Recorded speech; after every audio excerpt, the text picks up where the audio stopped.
7वां अध्याय। विदुर जी के प्रश्न। श्री सुखदेव जी कहते हैं, मैत्रेयी जी का यह भाषण सुनकर बुद्धिमान व्यासनंदन विदुर जी ने उन्हें अपनी वाणी से प्रसन्न करते हुए कहा।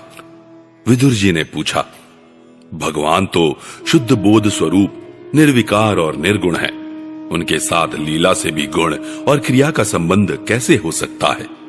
बालक में तो कामना और दूसरों के साथ खेलने की इच्छा रहती है, इसी से वह खेलने के लिए प्रयत्न करता है। किंतु भगवान तो स्वतः नित्य तृप्त, पूर्ण काम और सर्वदा असंग है। वे क्रीड़ा के लिए भी क्यों संकल्प करेंगे?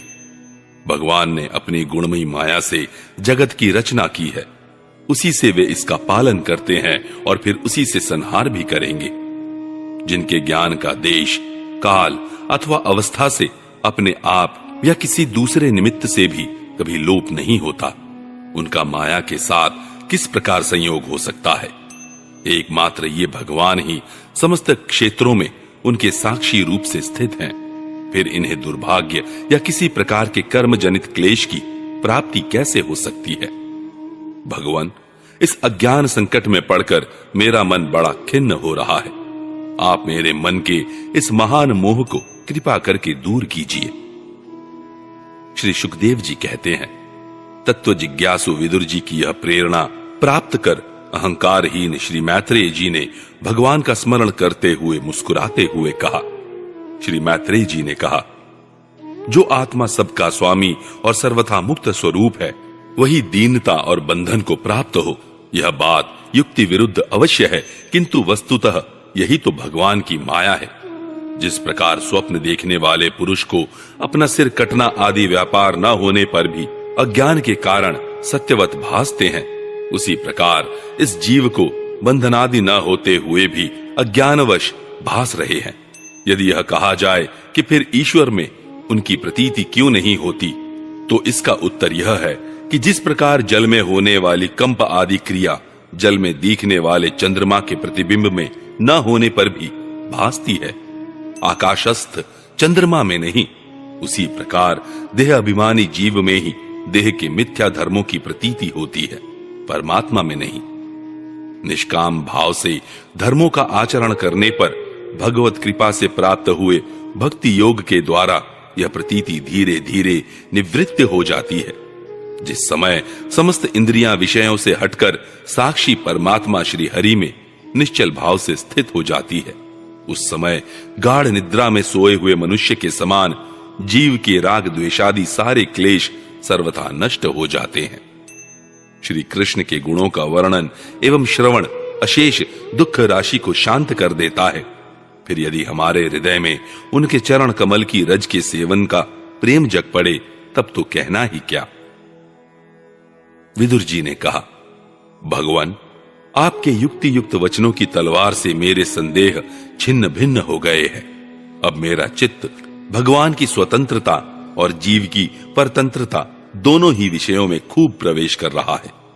विद्वान, आपने यह बात बहुत ठीक कही कि जीव को जो क्लेशादि की प्रतीति हो रही है, उसका आधार केवल भगवान की माया ही है। वह क्लेश मिथ्या एवं निर्मूल ही है, क्योंकि इस विश्व का मूल कारण ही माया के अतिरिक्त और कुछ नहीं है।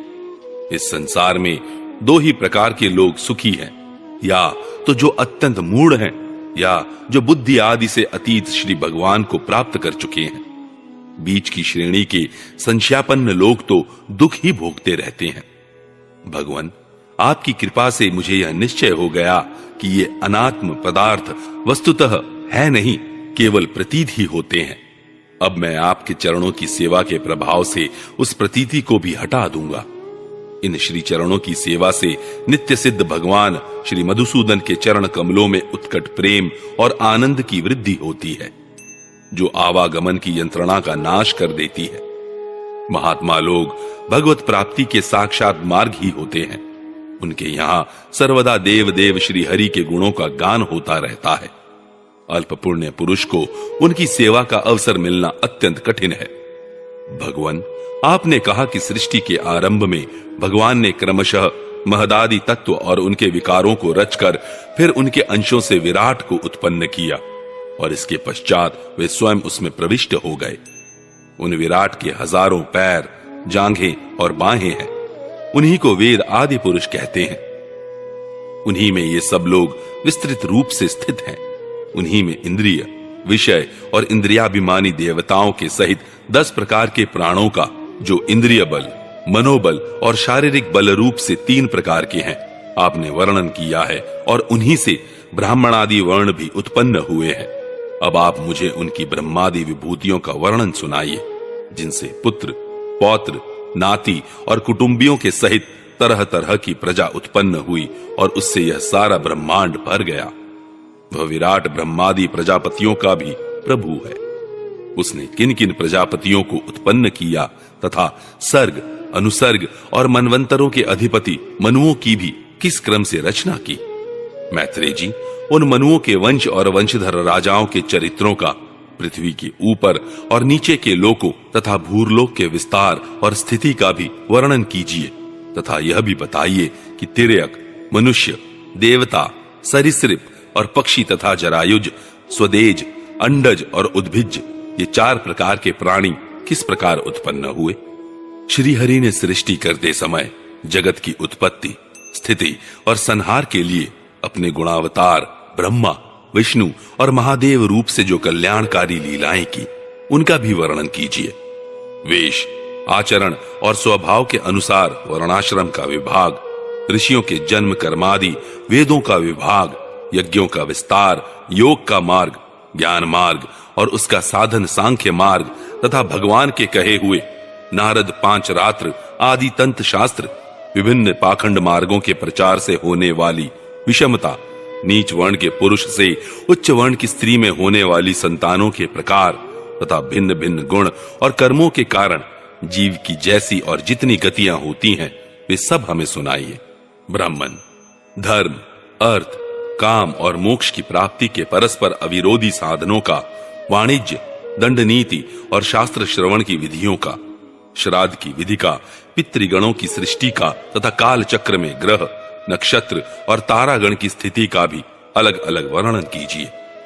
दान, तप तथा इष्ट और पूर्त कर्मों का क्या फल है। प्रवास और आपत्ति के समय मनुष्य का क्या धर्म होता है। निष्पाप मैत्रेय जी, धर्म के मूल कारण श्री जनार्दन भगवान किस आचरण से संतुष्ट होते हैं और किन पर अनुग्रह करते हैं, यह वर्णन कीजिए। द्विजवर, दीन वत्सल गुरुजन अपने अनुगत शिष्यों और पुत्रों को बिना पूछे भी उनके हित की बात बतला दिया करते हैं। भगवान, उन महदादि तत्वों का प्रलय कितने प्रकार का है तथा जब भगवान योग निद्रा में शयन करते हैं तब उनमें से कौन कौन तत्व उनकी सेवा करते हैं और कौन उनमें लीन हो जाते हैं। जीव का तत्व, परमेश्वर का स्वरूप, उपनिषद प्रतिपादित ज्ञान तथा गुरु और शिष्य का पारस्परिक प्रयोजन क्या है। पवित्रात्मन, विद्वानों ने उस ज्ञान की प्राप्ति के क्या क्या उपाय बतलाए हैं, क्योंकि मनुष्यों को ज्ञान, भक्ति अथवा वैराग्य की प्राप्ति अपने आप तो हो नहीं सकती। ब्राह्मण, माया मोह के कारण मेरी विचार दृष्टि नष्ट हो गई है। मैं अज्ञ हूं, आप मेरे परम सुहृद हैं, अतः श्री हरि लीला का ज्ञान प्राप्त करने की इच्छा से मैंने जो प्रश्न किए हैं उनका उत्तर मुझे दीजिए। पुण्यमय मैत्रेय जी, भगवत तत्व के उपदेश द्वारा जीव को जन्म मृत्यु से छुड़ाकर उसे अभय कर देने में जो पुण्य होता है, समस्त वेदों के अध्ययन, यज्ञ, तपस्या और दान आदि से होने वाला पुण्य उस पुण्य के 16वें अंश के बराबर भी नहीं हो सकता।